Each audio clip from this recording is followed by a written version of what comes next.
ತಾಲೂಕು ಕಚೇರಿ ಆವರಣದಲ್ಲಿ ದೇವರ ದಾಸಿಮಯ್ಯ ಜನ್ಮ ದಿನಾಚರಣೆ. ಭಾರತದ ಇತಿಹಾಸವನ್ನ ಅವಲೋಕಿಸಿದಾಗ ಜಾತ್ಯತೀತ ವ್ಯವಸ್ಥೆ, ಪ್ರಜಾಪ್ರಭುತ್ವ ವ್ಯವಸ್ಥೆ, ವಿವಿಧತೆಯಲ್ಲಿ ಏಕತೆಯನ್ನ ಕೊಟ್ಟಂತಹ ಭೂಮಿ ಅಂದ್ರೆ ನಮ್ಮ ಕರ್ನಾಟಕ. ಹಲವಾರು ವಚನಕಾರರು, ಸಾಹಿತಿಗಳು, ಸಾಧು ಸಂತರುಗಳು, ದಾರ್ಶನಿಕರು ಜನಿಸಿದಂತಹ ಪುಣ್ಯ ಭೂಮಿ ಇದು. ಸರ್ವ ಜನಾಂಗದ ಶಾಂತಿಯ ತೋಟವಿದು ಎಂಬ ಪರಿಕಲ್ಪನೆಯನ್ನ ಕೊಟ್ಟಂತಹ ಭೂಮಿಯಲ್ಲಿ ಎಂದು ತಾಲೂಕು ತಹಸೀಲ್ದಾರ್ ಎನ್ ಕುಂ ಅಹಮದ್ ಅಭಿಪ್ರಾಯಪಟ್ಟಿದ್ದಾರೆ.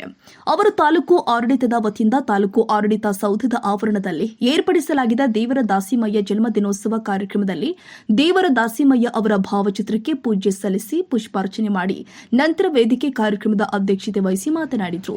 ದೇವರ ದಾಸಿಮಯ್ಯ ಅವರು ವಚನದ ಸಾಹಿತ್ಯದ ವಚನಕಾರರಲ್ಲಿ ಮೊದಲಿಗರಾಗಿದ್ದಾರೆ.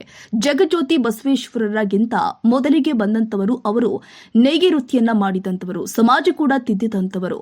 ಅವರು ಹಾಕಿಕೊಟ್ಟ ಮಾರ್ಗದಲ್ಲಿ ನಾವು ನೀವೆಲ್ಲರೂ ಬದುಕೋಣ ಎಂದಿದ್ದಾರೆ. ಇಡೀ ದೇಶದ ಒಂದು ಇತಿಹಾಸವನ್ನು ಗಮನಿಸಿದಾಗ ಇಡೀ ದೇಶಕ್ಕೆ ಒಂದು ಜಾತ್ಯತೀತ ವ್ಯವಸ್ಥೆ, ಪ್ರಜಾಪ್ರಭುತ್ವ ವ್ಯವಸ್ಥೆ ಹಾಗೂ ವಿವಿಧತೆಯಲ್ಲಿ ಏಕತೆಯನ್ನು ಕೊಟ್ಟಂತಹ ಪುಣ್ಯಭೂಮಿ ನಮ್ಮ ಕರ್ನಾಟಕದ ಭೂಮಿ.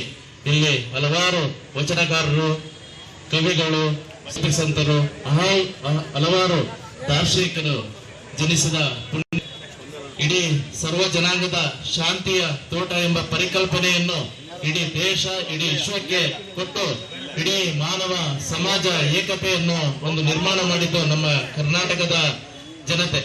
ಇಡೀ ನಾವು ಇತಿಹಾಸದ ಪೂರ್ವಕಾಲದಿಂದಲೂ ನಾವು ಗಮನಿಸಿದಾಗ